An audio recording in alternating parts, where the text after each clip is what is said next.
Hey guys, it's Joey, the pastor with no answers himself, and I wanted to just say hey to everyone who's listening right now. And I'm just delighted to go on this journey today with you. But before we do that, I'd like to welcome and thank and honor Andy Kraft, Austin D, and Nicholas Hudak for being a part of Pastor with No Answers Patreon. These guys support this podcast. Not only do they listen to it, I imagine get something out of it, enjoy it, but they also back up that enjoyment by saying, you know what, sometimes things are worth supporting. And that's what they do financially. And we've got a little community that on GroupMe, on Facebook, these guys have access to the episodes way before they're released because typically I record 3 or 4 episodes like a month in advance, and little perks here and there, and it's actually fun to get to know some of these guys. So if you're interested in looking into that, or if you just want to connect on Twitter or Facebook, you can go to thepastorwithnoanswers.com. Now, before we go into this episode, I would like to just say that you just heard an episode on Donald Trump and whether or not he's a good president. And you also have already heard the guest, Kerry Halpin, that we are going to have on this episode as well. What you have not heard is Nate Henry and Matt Macdonald from Don't Feed the Trolls podcast. And these guys are going to be joining Pastor with No Answers to discuss Trump with Kerry. And we get into many topics such as racism and erasing the history of racism and Trump's character and Trump's performance as a president and a few more things. This episode is also an episode of Don't Feed the Trolls podcast. It'll be airing over there with Matt Macdonald and Nate Henry, and that is a daggum good podcast that you need to check out if you haven't already. That's Don't Feed the Trolls podcast. That podcast and Pastor with No Answers can be found on badchristian.com. Both podcasts are part of the Bad Christian family of podcasts. So thanks for listening, and I hope you enjoy this episode.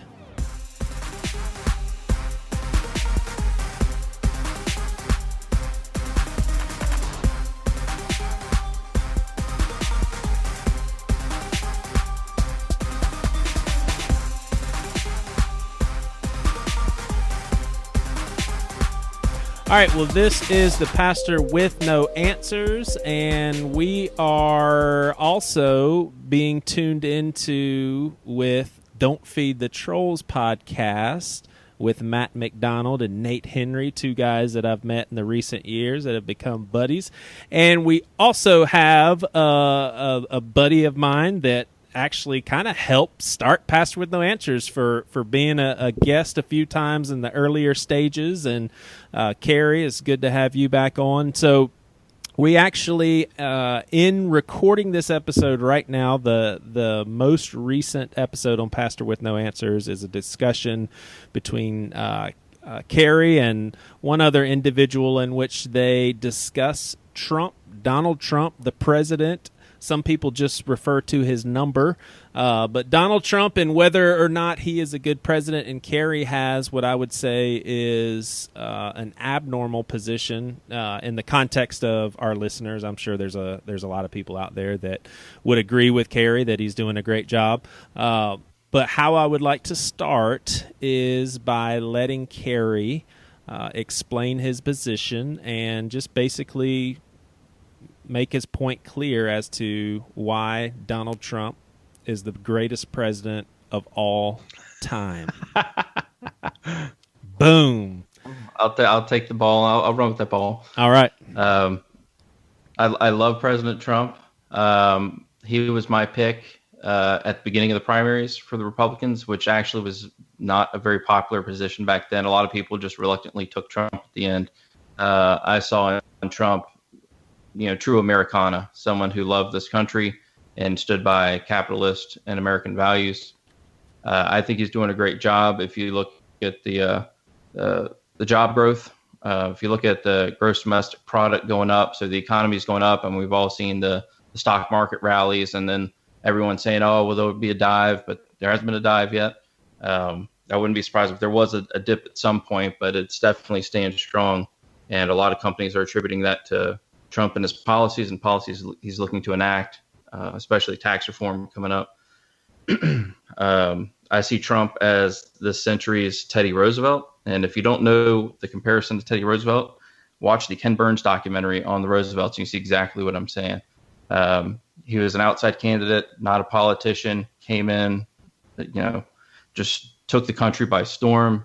Doesn't like monopolies, but he likes capitalist economy and likes people to be able to grow and be successful. And I think he's shaking up the establishment. We've had president after president, Congress after Congress that will do nothing. And Trump's the first person in a long time to come in and actually do something. And you've seen probably in the recent week, he's getting Congress to do something, even going so far as to reach out to Schumer and Pelosi just, a week or two ago? And I hear he's having dinner with them again tonight, dinner with the enemy. But, he's getting things done. And I haven't seen any evidence that he's doing a bad job. So I guess I'd like to hear the contrary. All right. Well, real quick, let's stick to what Kerry just said, because obviously I want to get into, character issues and, the whole Trump is a racist thing. But let's just camp out here. Nate and or Matt, does economy and money and these sorts of things, are these important issues to you guys, first of all? And then I guess the second question is, how do you feel about what Kerry is saying in regards to what Trump's effect has been on our economy? I mean, I guess I would say off the bat, I think it's too early to say that Trump has helped the economy, because, there really hasn't. If you think about all the things and all the moving parts and how long it takes, then you'd have to also say that Obama did a lot for the economy, because he inherited such a turd of an economy. And Bush gave Obama a head start. In that regard, I would say it's way too early to say that. He might not have heard it yet, but I don't know if it's the tech company executives and a lot of company executives are actually attributing verbatim to Trump. So I'm just repeating what when the head of a company says, "Hey, my company's doing well because of what Trump is doing." That's not necessarily true. Elon Musk himself quit his board for energy. What it was, some sort of energy board for clean energy, because Trump was rallying around the idea of saving 75,000 coal jobs when there are probably 75 million new jobs opening up in clean energy. And he just obviously saw the administration kind of looking backwards to the past for growth and not moving forwards. And Elon Musk is much of the tech industry, at least the embodiment of it. And he just seemed to not be able to work with him. I will say this, that when you look at the economy, yes, it's up, but this is like looking. There's a trend, and where the trend starts is around the turn of the decade, so to speak. So the economy's been trending up, and that it hasn't trended down. It is kind of satisfactory to me, as far as, okay, it's not the end of the world here. Civilization is not falling apart because Trump is president, which was literally some people's fear. That's not even an overstatement. Right? Yeah. But I'm kind of with Nate. You can't really attribute the growth to him, especially when it's been trending for so many years in this direction, and especially not so soon. So I think that's a little bit of a leap as far as logically saying, well, it's up and it's Trump's. It's Trump's gets the credit for it. You think that's a fair pushback, Kerry?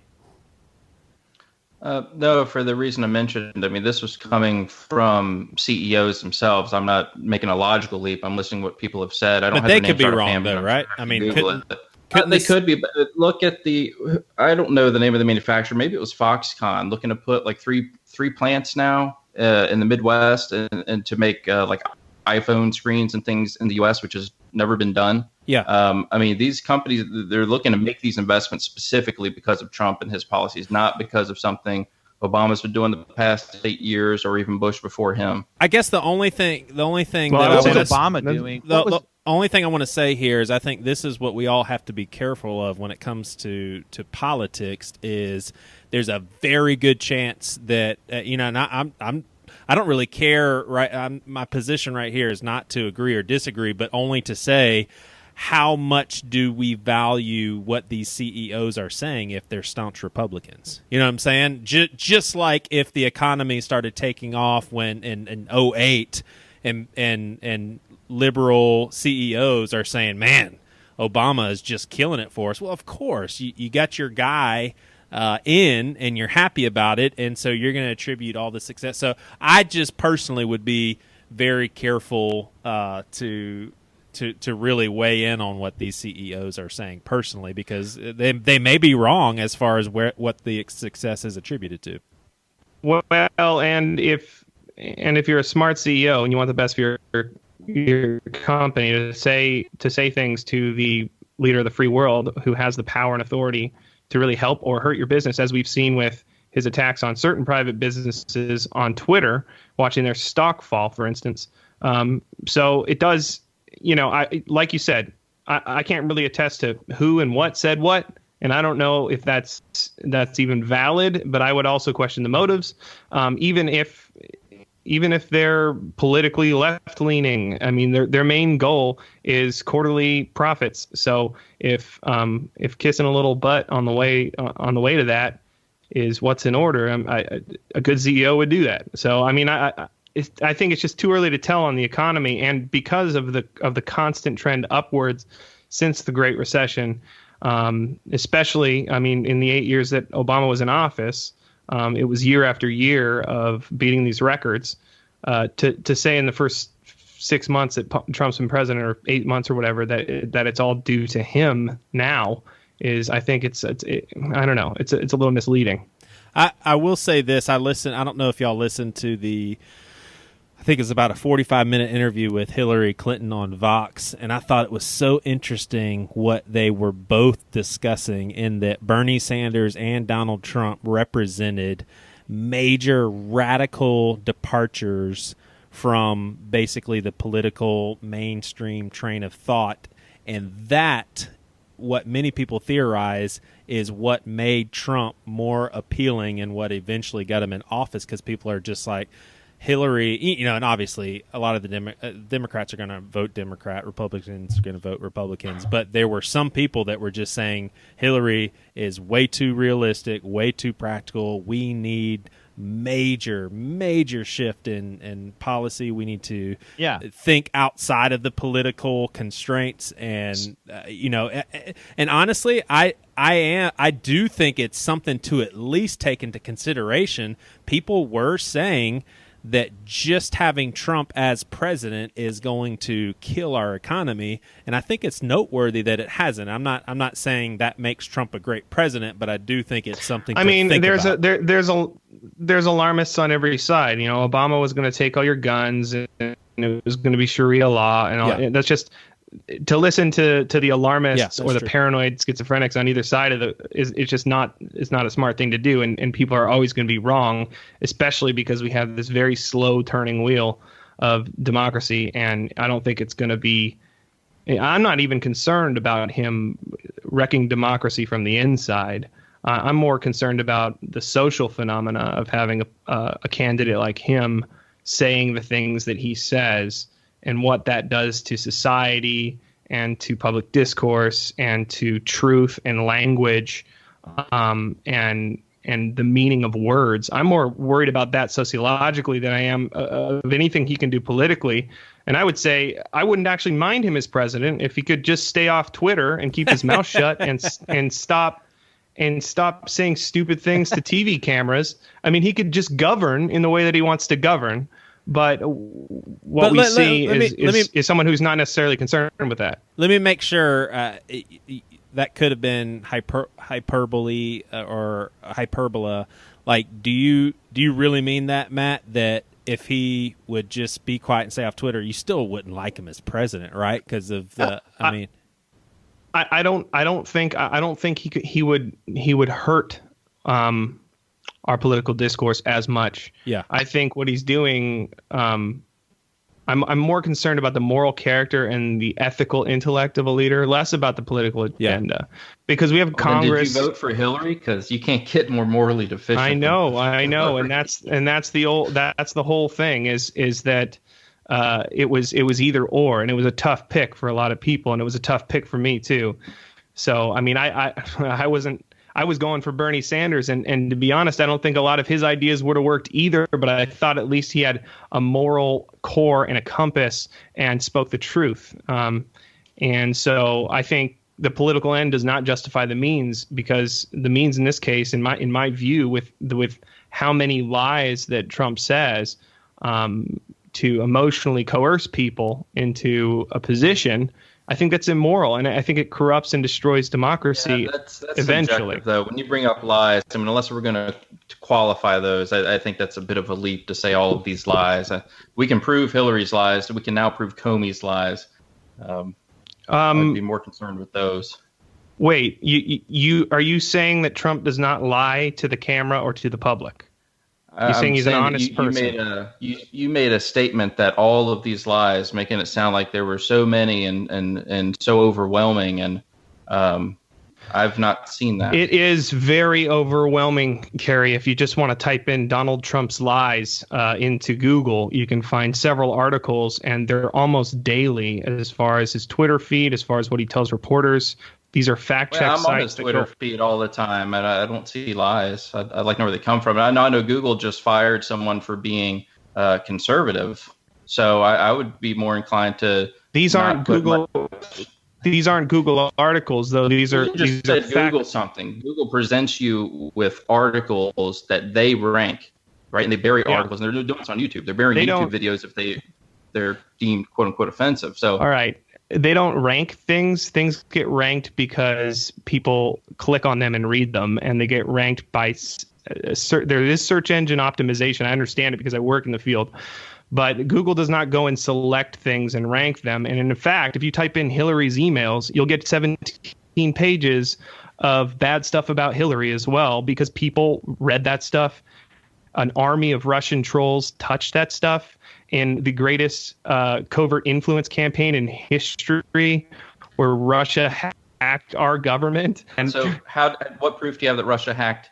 I'd like to get into that because I have not seen it. Well, there's several investigations underway, and I was just going to say before we jump into that, I guess I'm okay. I had something to say. Go ahead. I had something to say to you, Joey, that kind of agreed with what you were saying. I think what you were saying before we launched into this whole other topic was that, like, Trump was an outsider, Bernie was an outsider. Everyone just wanted someone who didn't represent the status quo. And I've seen all these articles recently that a lot of the feminist movement are saying that, let's be honest, the reason Hillary didn't get elected is because she was a woman. And I'm like, no. Yeah. Look at Trump. He's so different than everybody else. And look at Bernie. He was so different than everybody else. Everybody on both sides wanted a different person. Right. They didn't want Hillary because she represented more of the same. And they didn't want Jeb Bush because he represented more of the same, right? Or whoever the runner-up of the Republican. So I was on your side hearing you saying, we just wanted something different. We just wanted to throw something on the wall and see if it worked. Right. I think. I agree. Let's take Trump this moment to agree. That, right? So, there you go.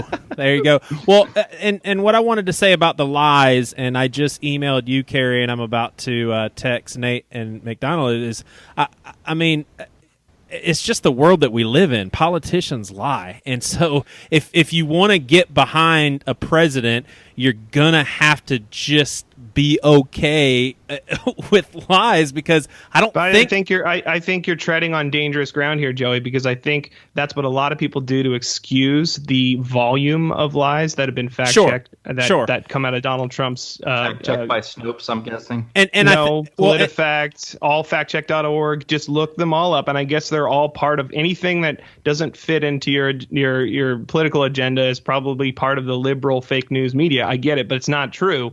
It takes a quick search through all the different fact check sites, and you can find these things. They're not politically motivated. They are just fact checking. Sure. Did he say this? Yes. Is it true? No. And it's just a voluminous document on all of these sites of all the things that he says. And Joey, I think it's dangerous ground to wade into to say, well, we can accept that because all politicians are dishonest. It's part of the game. They're just campaigning.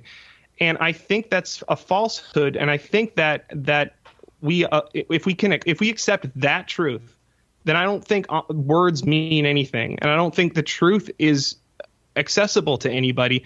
I think our democracy is in great trouble if we think that all politicians are liars and snakes, and they're not. There's human beings in there that are trying to do good work, that try to have integrity, that maybe even don't run for certain higher office because they realize they would have to jeopardize that. Yeah. And to say that all politicians are corrupt, I just think that destroys democracy. No, I agree. I think what you said is good, and I'll even stand back from what I said. I think the main point I'm trying to make, though, is Kerry. I don't know. I don't think We're used that you. to it. I don't think. Politicians I don't lying. think. I don't think that Kerry should be so defensive of obvious lies, and that it is even okay to say, you know what, this president lies, but I like some of his policies, and so I'm going to vote for him. Just like Clinton. An obvious lie. Well, I mean, I sent you a link of. Okay, all right. So I browsed January. it briefly, and This is just no research behind it. This is just in when he was in office. I wasn't a fan of Iraq. I didn't want to go into Iraq. The truth is he was for an invasion before he was against it. A reporter for Time magazine said, and I've been on their cover, or he said to a reporter, and I've been on their cover over 14 or 15 times. I think we have an all-time record in history of Time magazine. Trump was on the cover 11 times and Nixon appeared 55 times. So he just says these little lies a lot. But this is just chronologically documented every little lie, and then there's big ones in there too. When someone says "I think," I mean that's like, clearly he could be wrong. He's not recollecting a fact, and then I would say, who cares how many times he was on? I don't care about. I don't care about that. I don't care about that lie either. But this is just a chronological. I just stumbled upon the first chronological lie. I know. Nate keeps getting shut down. Hey, I'm just shut down. I don't have that voice. I don't have that swagger. Go for it, Nate.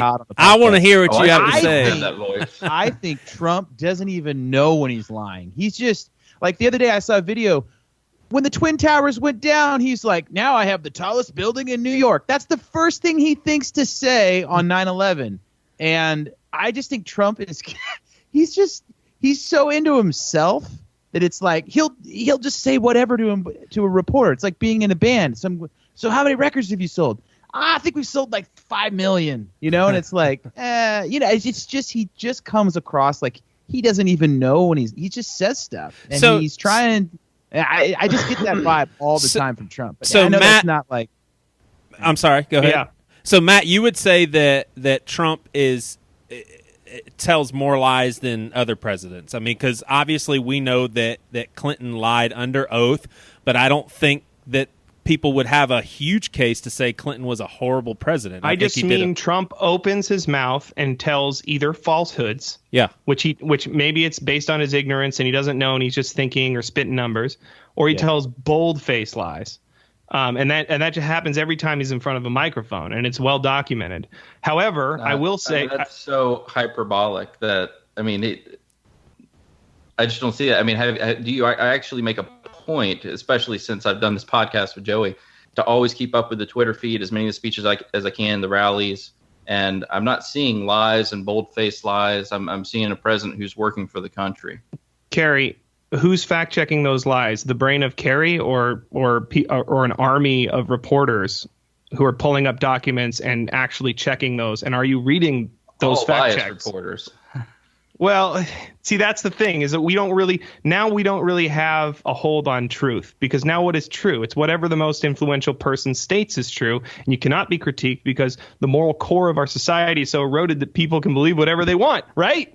So without the integrity of word, without speaking the truth, democracy, as we know it, is going to fail. And that's what I'm more worried about. I don't really care about policy. I'm talking about, can we know what is true? And if you're just looking at his Twitter feed and just saying, oh, I don't see any lies, then you're not really fact checking. You're not critically thinking about it, and you're not going and referencing sources. That doesn't make sense to me. His Twitter feed is what he is saying to the American public. I keep up with that. Right. So how do you know it's true?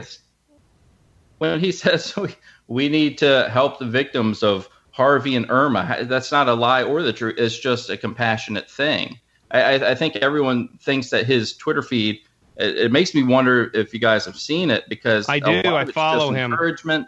No, listen. Hey, I will. This done. I'll say this.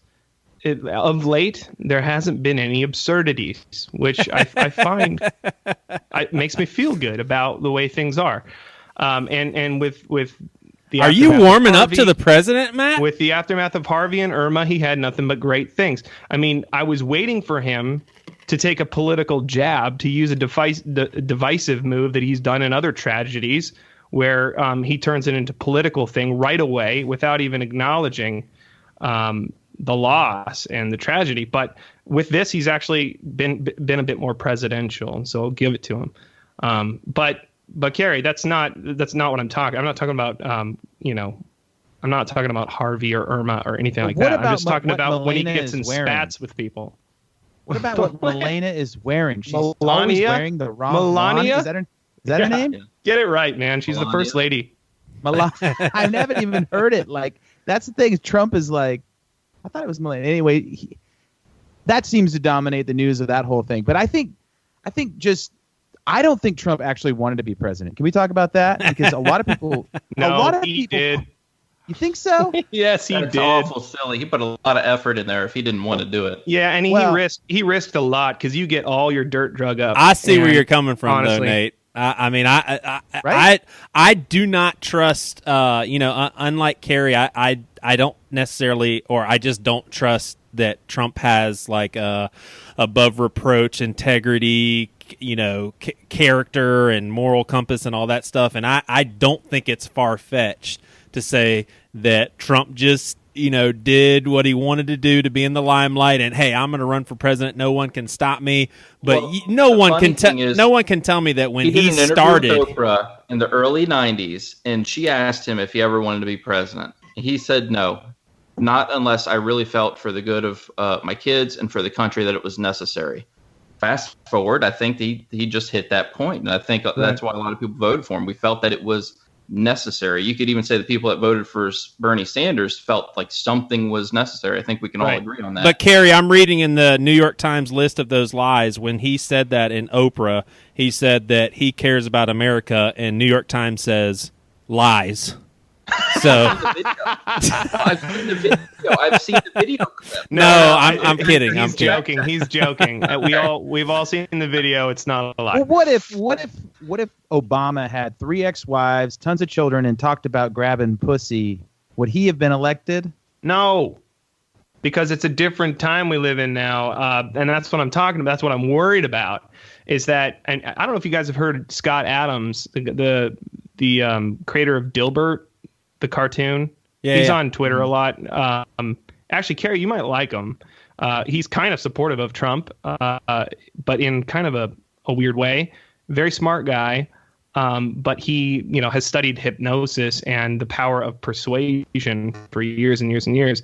And he says Trump is a master persuader, which he thinks is brilliant in the way that he gets what he wants. Like, he wanted to run for president, he became president. Why? Because he's a master at persuading, and Scott would even say that the truth isn't really necessary to get what you want, and some truth is completely, it doesn't matter at all, and that's why he's kind of fast and loose with the facts. But he says a master persuader is someone who can track with the emotion of a core group. And once they track with that emotion of a person, of an individual sitting in front of the TV watching a Trump speech or something, once he can track with your emotion, it doesn't really matter what he says, and they'll forgive a whole host of falsehoods. That's the thing. And Trump is not just tracked and used it as a tool. He's made a commitment to uphold every one of his campaign promises. Well, right? So Kerry, when you have a politician that agrees with you, and then he does everything you wanted someone to do, that's exactly what we have. But Kerry, he said he would deport 12 million illegals, and he has not done that, and he will not do that. He said he'd make Mexico pay for the wall. That will not happen. But what Scott Adams says, to his credit, is that he comes in like a businessman, which I'm sure that's a reason why you voted for him, and he does this huge, bold first offer. So he has wiggle room to negotiate back from it. That's Scott Adams' defense of Trump's process. Why he comes out and says these things that are so ridiculous, that are so insurmountable and impossible to do, that we don't even have the budget for. And foreign countries aren't going to, Mexico's not going to pay for that wall. But he goes all the way out to that first offer being this huge thing so that he has wiggle room to negotiate back from that. That's at least Scott Adams' view. Isn't that the art of the deal? I guess so, which apparently he didn't write, according to the guy who ghost wrote it. Isn't this why we all elected that crazy guy from high school to run the high school, because he just promised some stupid thing and made everyone laugh, and then we all voted him in, right? No, but see, Trump's doing what he promised. That's the thing. He's the first playing a lot of politician golf since forever. But he's not, Kerry. He's not, Kerry. He tracked with you, and now he's leading you, and you're accepting that You're accepting that he's not going to deport 12 million illegals. You've accepted that. Deportations are up. Everyone laughed at him when he said people would self-deport, and then it came out that people were self-deporting, right? And then you've got illegal immigration went way down. It's picked up a little recently, but it was down to like 20%, like in February or March. But what I'm saying is he is not going to deport 12 million illegals. And you are going to be okay with that. So that's a campaign promise he made that he is not going to keep, and you are going to accept it. Let's wait and see what happens. But I've seen a lot of progress towards the goal of deporting illegals, especially starting off with illegals that have committed crimes. I mean, here MS-13 is, man, I don't think they've been eradicated yet, but I mean they're hitting them hard and they're getting them out. I'm always reading an article: 400 caught here and deported, and a couple hundred here. Okay. Yeah, but for every one of those, there's 10 moms with a 6-year-old child, and the child is an American citizen because he was born here, and the mom's illegal. So I mean, for every story of a bad guy, there's 10 good people who are working to make America great. Who you're not going to deport. It's just not going to happen. If you do, it's a bigger issue. It's more money, and it's a complete economy killer. So it's just not going to happen, and you're going to accept that it's not going to happen and be cool with it. And that's a campaign promise there's a lot of what ifs and assuming what I'll accept. I think we better get back on track here. Well, let's talk about back to the lies and stuff, because I think it's part of Trump's character. Like on April 21st, he said when WikiLeaks came out, never heard of it, but he made fun of it and criticized it in 2010. So Trump will do this when he gets sort of pushed back, like, "Oh, look, WikiLeaks, Russia, conspiracy." He'll say bold-faced lies that never heard of WikiLeaks. Or I don't know who David Duke is, and then there's a radio interview 6 years prior, and he's like, David Duke is a bad guy or something like that. Who apparently really supports Trump, and that's another issue we can get into, how white nationalists are really emboldened and love and support and praise the President Donald Trump. And why is that? Why do they love him so much?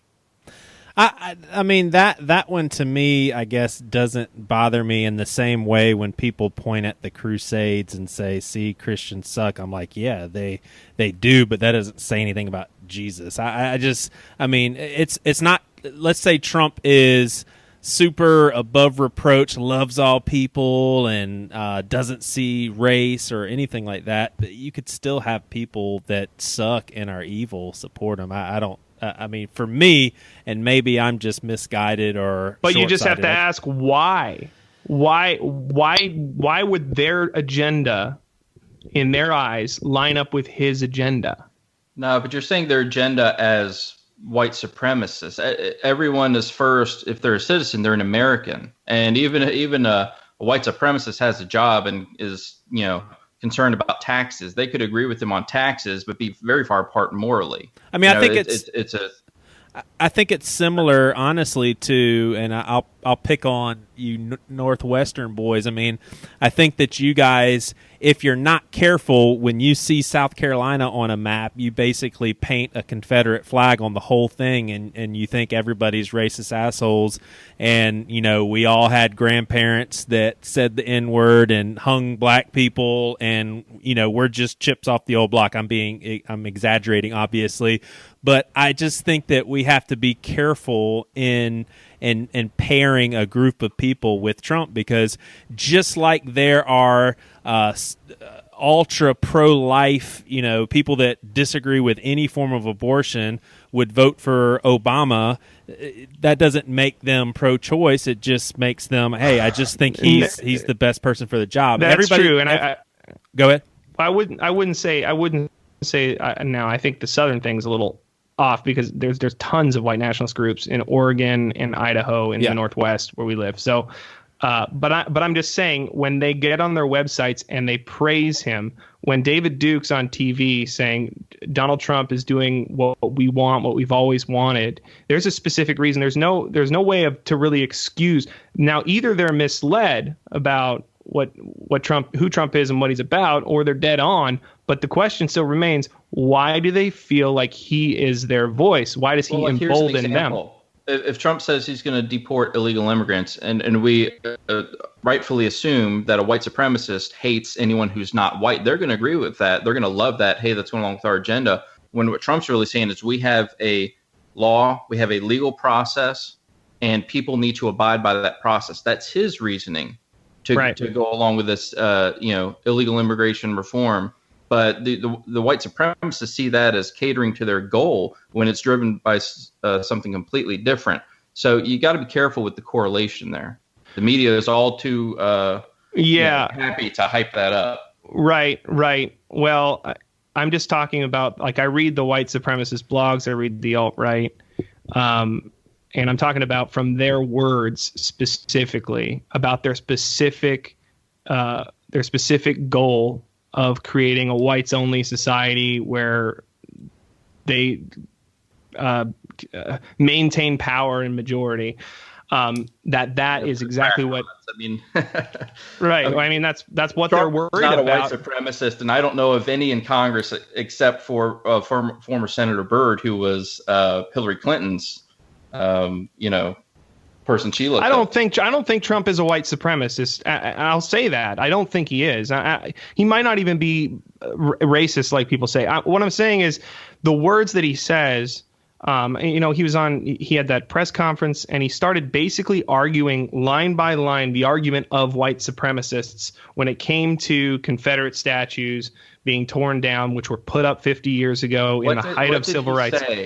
Well, he said, "What are you going to take Jefferson's statue down next?" Yeah, and did you see that the Jefferson statue? They had some people out there throwing a tarp on it and sitting on it, and I heard it was vandalized. Yeah. I don't know if they were hyperbole, But here's the thing, and that's the thing. I'm against the left, and I'm in the sense that they're anti-free speech often, and if anything offends them, they get mad about it. And I don't agree with that either. But it's a stupid argument because Jefferson was the president of our union and a founding father of our Constitution. And yes, it was in a time when like wealthy white men of the South owned slaves, but he was not a Confederate. He didn't make war against the Union. He didn't write his own constitution to protect their, peculiar institution of slavery. He didn't stand for the injustice of slavery in the way that Confederate, like Robert. I feel like you're making my point for me, though. But what I'm saying is he made the correlation that the white nationalists make, which is. That's their whole line of argument. What next? You're going to take down all these other things, and we're losing all this history. And that's what the white national think. We're losing our history. We're losing our white history, right? No, it's not white history. It's American history. And he's right to bring up Jefferson because no sooner did he bring up Jefferson of Washington than I hear about some school named after George Washington somewhere in the Midwest, I believe it was, and they're going to change their name or some name of a street. Now, here's the thing. I think that's ridiculous, but to conflate our founding fathers with the Confederacy is just insane. I don't think you can do that. But you Well, can there's no look. conflation. It's history. It's just American history. Right. But you can look at statues that were raised, 20 of them by one family donated in 1950s at the height of Jim Crow, raised, almost 100 years, 80 years after the Civil War, of Confederate soldiers and General Robert E. Lee. These statues were raised all over the South as in a response to people who were trying to get rights, and it was clearly like not related to history. These aren't old, beautifully made. They were just thrown up. And I think the wheels have turned, and we look at those things now and we go, those represent a time where people had to live in fear of being killed and couldn't go to the same schools, and there was segregation, and that's the thing. They're a remembrance, and it's good to remember. And I'm not arguing every single statue needs to stay. Number one, there's a process, though. You don't go to the North Carolina courthouse and pull down the statue with no cops around. I don't know why they weren't there. Yeah. Vote on it locally, get it Right. removed, get it put into a museum. I don't even think Trump would be against that. But what we have is the illegal defacing and destroying is wrong. And then there is a process. There's a very valid, easy process, right, to make this change. Right, and that's a reasonable. I think it's a reasonable stance to take, especially if you're like us, just another white guy.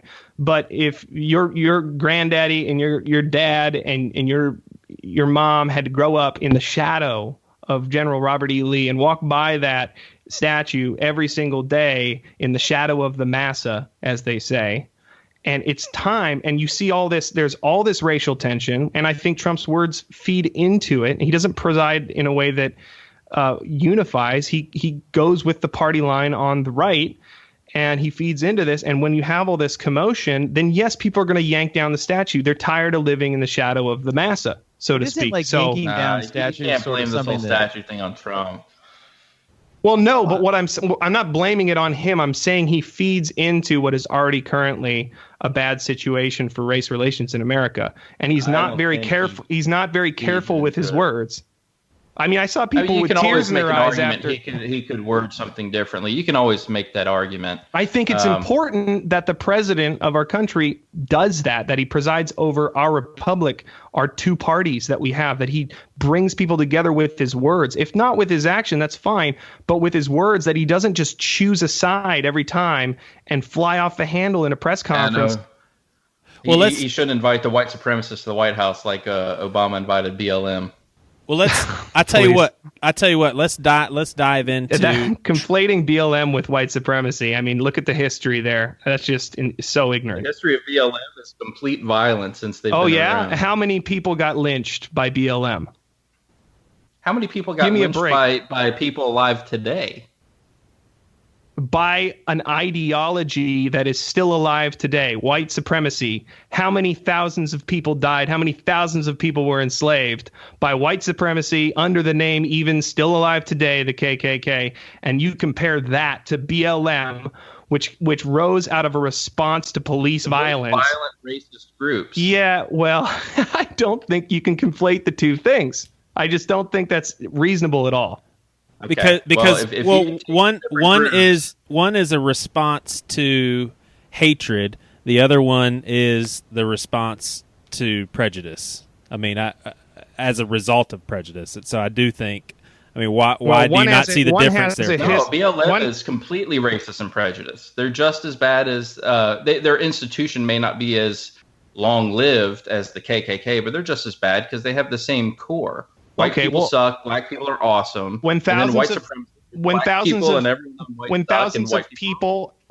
of people and children are hung by trees in a public display to spread fear into a society, when they have to go, when white people have to go into a separate bathroom, that can't get educated and can't get jobs as police and firemen, and for hundreds of years they work out in the fields under Massa's whip, then maybe you can say BLM is like white supremacy. But you cannot conflate the two. The history is just too far. BLM and their antics as some sort of revenge. I don't support antics, but I think what you're hearing about BLM is blown out of proportion, just like what I might be hearing about Trump. That's why I'm trying to keep an open ear about it. and think critically about it, because I do not think BLM can ever be conflated with the KKK and with white supremacy. I'm not saying the size of it or how long-lived it is, but its core values. It's not racism, prejudice, violence. I don't think so. No, then you can also find certain BLM people that don't do that. But I mean, all these instigators going around to every single city. I mean, it's insane. I mean, look at what they did to Colin Kaepernick, right? Like he's basically been ostracized from the NFL just from taking a knee, trying to peacefully protest, and he's sort of thrown into the Black Lives Matter movement, and he's ostracized from the NFL, and now everyone's realizing that people are prejudiced. White supremacy is still very much alive, and Donald Trump doesn't help. He gets up there and he goes, everyone on both sides is doing bad stuff. And it's like, and they are. That's the thing. That's not a lie. And he came out and condemned all the white supremacist groups. So. Kerry, I do think that there's bad on both sides, but I think too often we try to skirt by what Matt said, and that is there is something to the black population today. I mean, their grandparents went through some messed up stuff, and then you just go back a couple more generations, and those people were being hung in a country that basically just had them enslaved. So I just think that white people can be a little more understanding. It doesn't justify. I mean, no evil is justified on either side. But I just think as white people, we do need to slow down and be like, okay, that was not our ancestors. And Kerry, you didn't say this, but I'll just go on the record and say I cannot stand when I hear white people say, nobody's even alive today who had you guys enslaved. I mean, let's just forget about it and move on. That is just crazy talk. I mean, it's just crazy talk, especially when you open up a book and you read about slavery, and it's just like you find. I mean, you feel a part of your family. I mean, we're talking 2 generations back that went through the most horrible stuff, and it's just, I think we got to be really careful not to just avoid that. I understand where there was no animus towards these statues until a couple months ago. You have people like Charles Barkley coming out and saying, I don't know what the big deal is. These statues never bothered me a day in my life. I don't even notice them. Charles Barkley got rich privilege. You don't care. He got a few statues in his house. But the people who were forced to walk past them to that memory of what they stood for. Past anything. It is. If it's your city and you pay taxes, and if you feel that there is an institution that is holding you down based on years and years of oppression, then that statue represents something that is very hurtful are blacks currently being held down by oppression? Is that what you're saying?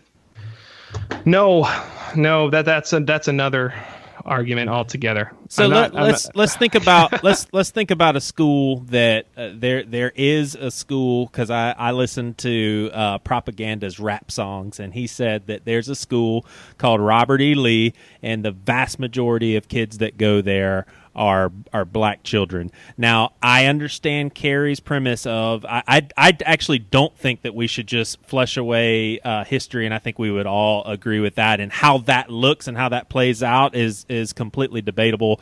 But I think that we should pay attention to the evil parts of our history. But I do not think that it would be out of bounds in the least, if not just completely justified, for the school to say, let's just change the daggum name.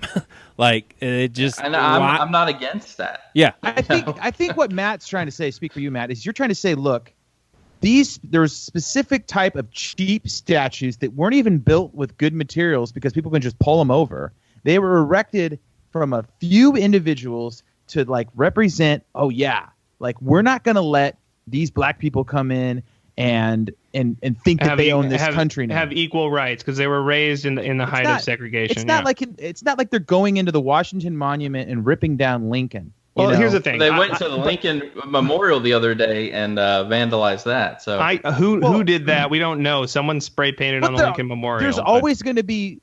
I guess what I'm saying is there's always going to be people on both sides. Like Matt said, the left is going to be anti-free speech. We get that. There's going to be people in the Black Lives Matter movement who are doing bad stuff, and it's not. I don't agree with them. But no, it's like, I don't. Here's the thing. I don't. Yeah, exactly. Go ahead. There's always going to be good people in the KKK. I mean, there's. Well, here's the thing. I don't agree. There probably isn't.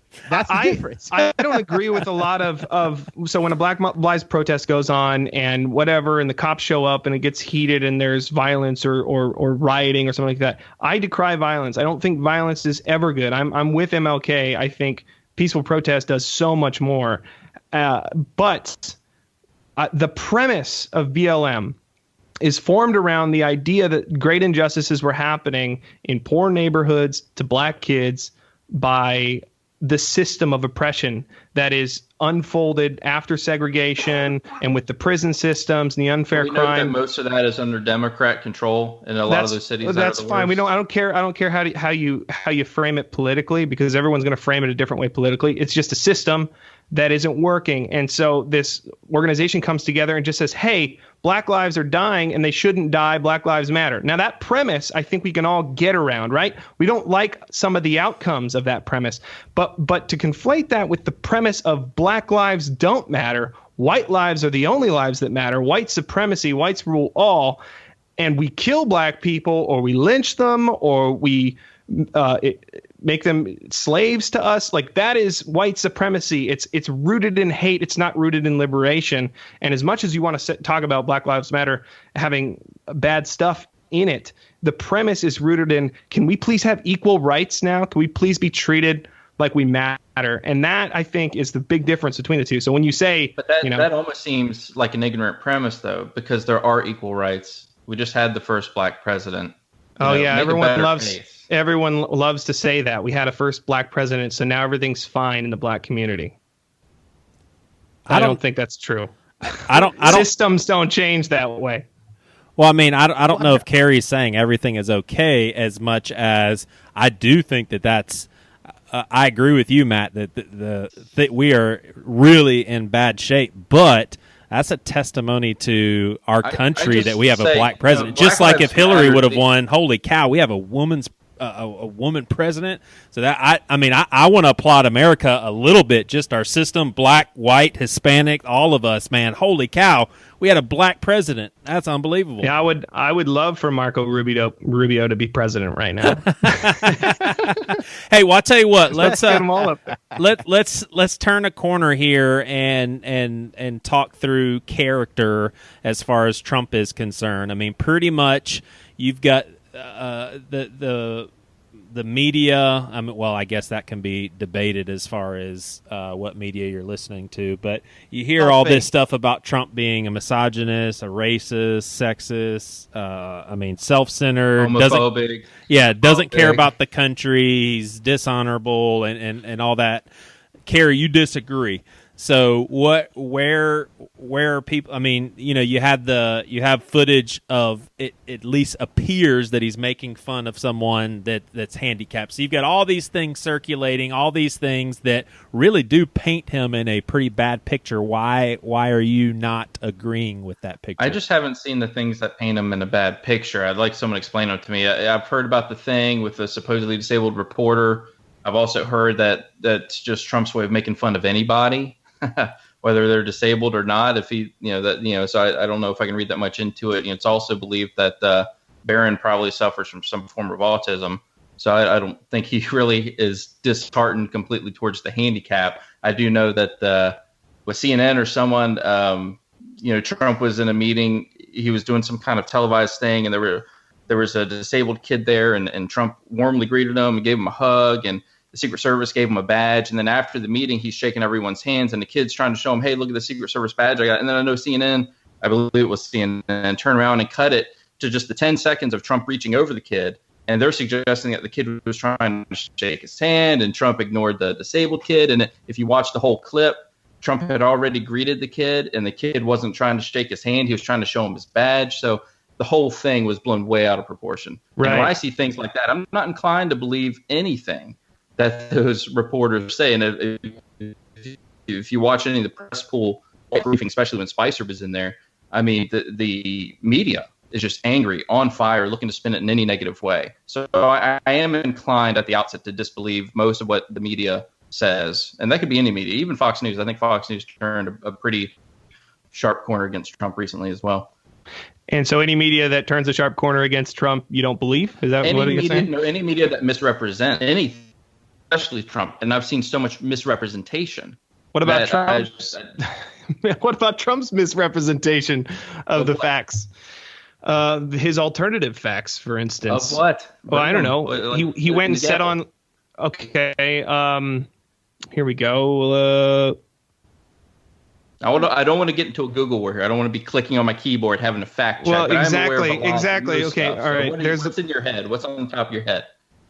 I don't know. He made up a term called alt-left to try to shift blame from the alt-right to the left. I mean, just in a public forum to try to shift alt-right. That's like, I heard of both of those for a while now on the internet. There is no alt-left. He made it up. It's never been said before. There is no alt-left. There is no alt-left group. You can't just classify people as a term alt-right come from. To defend. I only heard that like 8 months ago, maybe. But there are alt-right websites who says we are the alt-right. This is what we're about. We're about white nationalism. That's what they're about. You're saying Trump can't call someone alt-left as that's his classification? But when people say, what do you think, Mr. Trump, about you don't think people think is alt-left, by the way? People think you're aligning with the alt-right when you don't decry these white supremacists, and he goes alt-right. What about the alt-left? He just makes up some fake thing. He didn't make that up. That's been out there for a while for Antifa.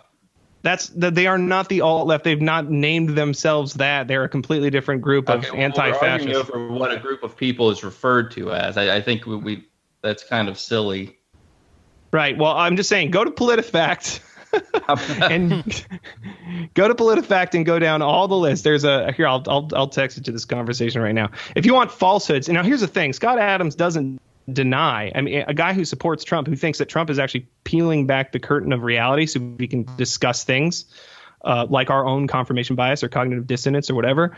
He's someone who supports Trump, thinks Trump's good for our country. But he won't even say that Trump isn't a liar. So the idea that you read and see things and you don't understand that he tells a lot of lies is really kind of surprising to me. So I'm just going to pop this in here, and you can just go down that. And there's a lot more in that is just the chronological lies. These are just big ones he made, and there's usually about 3 a week. I will say though that I think what happens is if you like Trump or you voted for Trump, you do see a big attack on him. But I would say that if I voted for him, that would put me in a corner and I would get defensive and I would say, I don't trust the media. I don't trust any of these people. And I can see where you're coming from. But at the same time, you have to go, Trump is doing it to himself. He is saying a lot of crazy stuff. He is this absurd character a lot. And so you have to kind of go, he's absurd. He's crazy. And that's kind of why we voted for him. He is kind of crazy. Right. I mean, and that's why people voted for him. No, exactly. Right? Yeah. No, right? That's true. Yeah. Matt and Nate, do y'all think he's a racist? No, I don't think he's. I don't think he is. You would just say he's reckless with his words.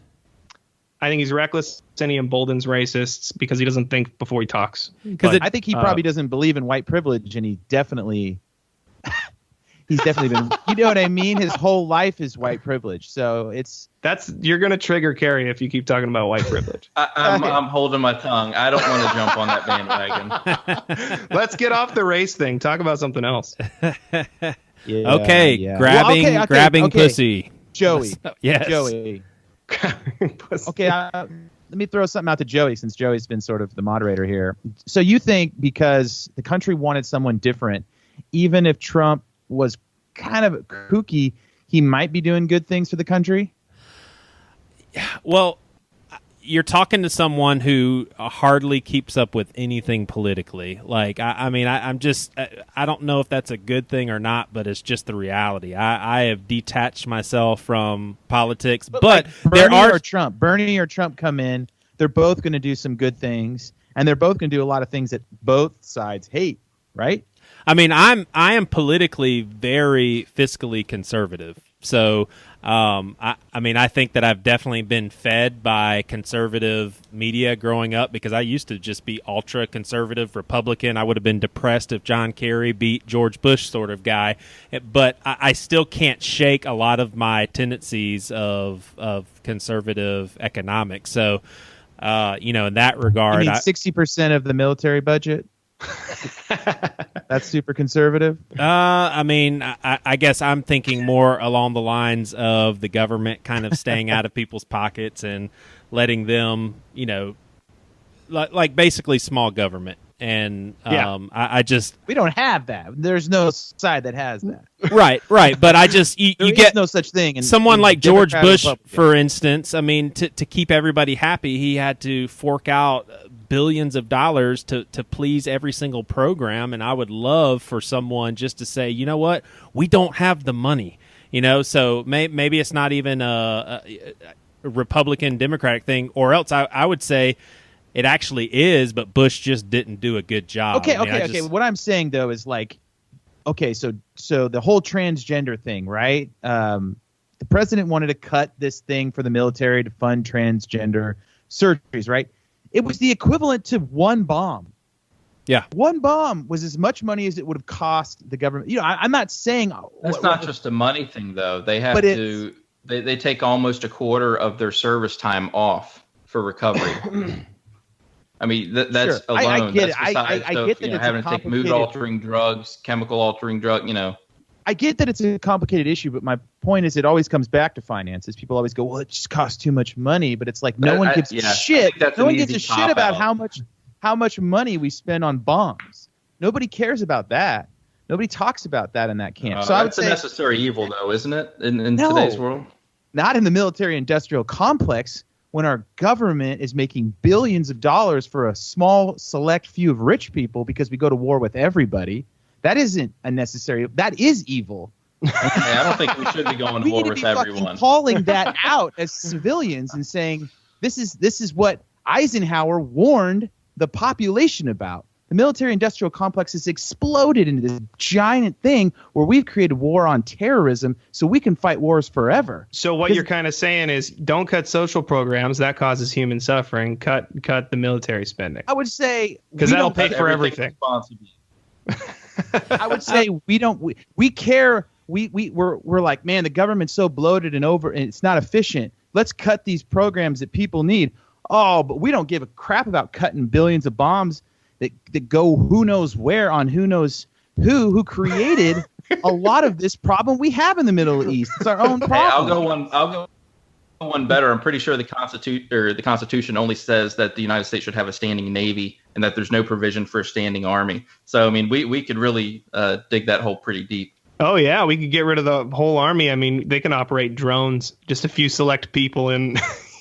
I'll volunteer. I'll do it in the house. I will say though that I think that the whole military discussion, sure, there could be some people that are ill-informed, but there's also people that really think along the lines of, if we don't have any country at all, we can't do anything good for anybody with any social programs or any surgeries to help transgenders or anything because we don't have a country because we've been destroyed. And that may be an ignorant point of view, but it's not an evil point of view. There are definitely people that think we need to maintain our military, and if we don't, we're not going to have a country. And I don't think that's necessarily a crazy notion. Well, I would argue that when Eisenhower's talking about this, right, when Eisenhower, commander-in-chief, gets up in front of people and says, the military-industrial complex is an issue, he's not saying his own power, the legal military that actually provides protection for the country. He's talking about the underarm, the big, disgusting part of the corporate, and it connects and it makes money. That's what I'm calling out. I'm saying, look. Hey, I'll go one better. I mean? All of our treaties with allies, part of the problem is that we can't shrink the militaries because we're allies with everyone, right? Which means we have to jump into anyone's war if war breaks out. Right. Perhaps we need to revisit some of those treaties and say, look, we'll provide trade. Maybe we'll ramp up and provide support in time of war. But I think what we're trying to do now is that we're almost forced to have a standing army that can take care of the world's problems. Well, if there's it's a all warmongering president, That's but what I'm also trying to say. because we have all these treaties saying that we're going to back everyone. I think it's far more. That might be a problem. It's definitely a problem, but I think it's far more difficult than that because you have this web of, or maybe even like a deck of cards, and you pull one out, and then the whole region goes to shit, and someone gets the nukes, and then it's this very fine-tuned balance. It would be nice if the military budget was a lot less. I'll agree there. Okay, I don't I'm know gonna if it can be, but it would be nice. Ron Paul would have been the only guy that was actually a conservative, right? Who was running in the last couple years. But Ron Paul gets in there and he starts saying, look, we can't police the world. And all the conservatives go, this guy's anti-military. We don't like it. Yeah, I'm with him. Right? Ron Paul was great. He had a lot of great ideas, and he just wasn't as smooth and slick as Obama. But I would just say that we don't actually believe in conservatism. We don't. It's not in our I think DNA. a great part of Trump, though, and I'm not saying, obviously Trump's looking right now to build up the military specifically for the North Korea threat.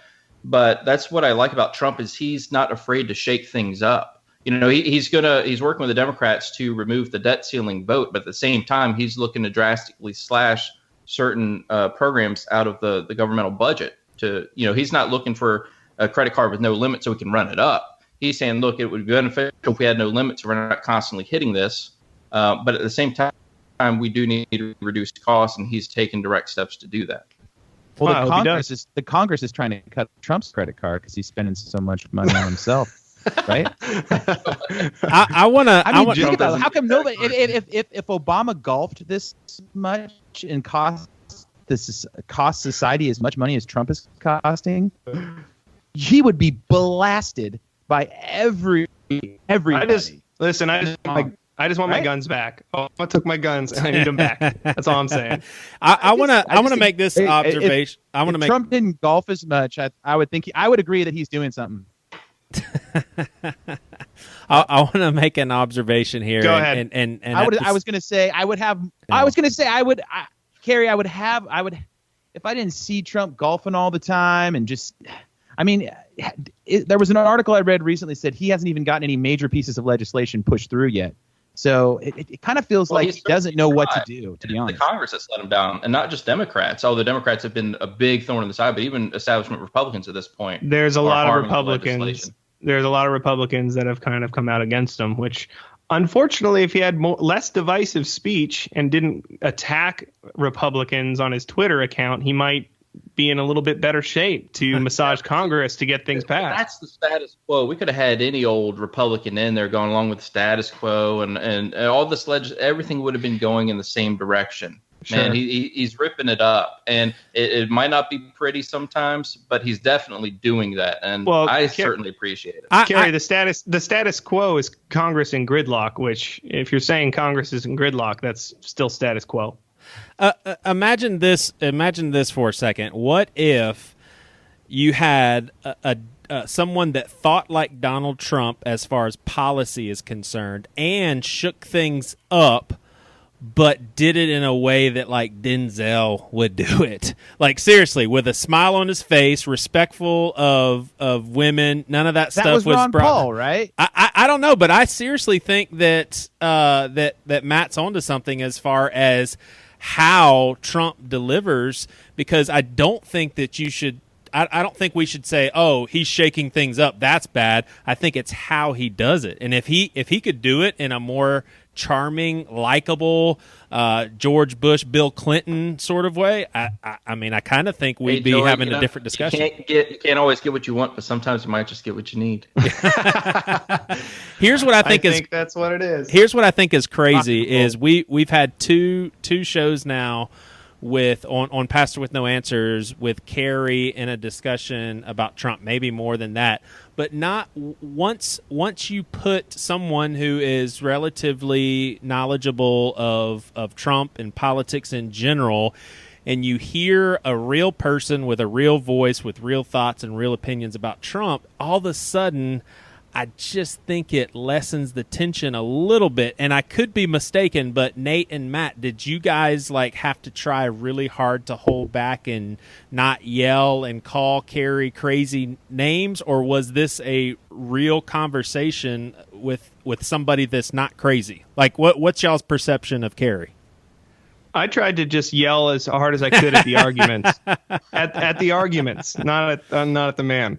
I don't mind. Actually, I really enjoyed. I just listened to the Scott Adams podcast. He was on Sam Harris, and I really enjoyed his perspective as someone who supports Trump. So, I mean, I think that this is good, but as just my personality goes, I'm just going to yell and argue with the arguments, or at least try to without being too offensive.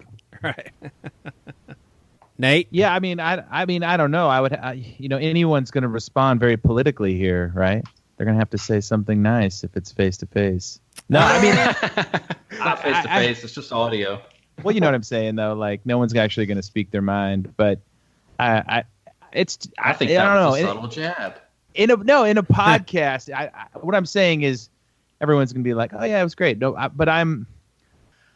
I guess my only thing would be is I think you have to call out Trump on his junk even if you support him, and I think you're not doing that. And I would say that like no matter who you vote for, what frustrates me the most is when people defend every single thing the person votes for is because they're in the ideology of the camp and they're unwilling to see the downsides, and that's dangerous to me. And I think you do that a little bit, and that's my honest opinion. But I think all your points are good. And like it creates the discussion that like, sometimes the media does swing things like a handicapped kid. I get that. And I agree with that. I see that all the time with all kinds of stuff that I'm on fire about. So, but I would say that Trump does a lot of dumb stuff, and you got to just own it and say, yeah, okay. I'm not saying he doesn't. I'm just saying, sounds like it though. No, well, I mean, it's a podcast. We're only talking about a couple subjects, and we don't really know each other, right? True. So it's hard to make those judgments about people until you've known them for a while. I'm not one to look over anything anyone does just because of some ideology. Well, it sounds like you did that with his lies, though, Kerry. I would definitely say. I mean, that's where I was getting at. I would argue with those lies because I've researched some of them. Now, granted, you did send me an exhaustive list, and we're not live, but we're doing this podcast real time, so I'm not gonna, But I have seen over the months, even before the election, I've seen the supposed lies, and then the contradictions, and then this fact checker does this, and that fact checker's wrong. Half the time when you read a New York Times article, the title's completely misleading clickbait. You read the first half of the article and you're like, this doesn't sound like it's going anywhere. And then the bottom half of the article, right at the end, you actually see a glimmer of truth that doesn't make Trump look that bad. And I'm like, you could have led with that. That's one of the problems with capitalism is clickbait makes money. So that's what you got to click on. That's how the news. We should all be socialists, right? Hey man, if we don't click on it, they don't make money. So I've seen clickbait out of the right too. I just can't stand clickbait at all. Oh my gosh, it's so prevalent anymore. Oh man. True. Well, you've been listening to Don't Feed the Pastor or Trolls with No Answer. Pastor with no trolls.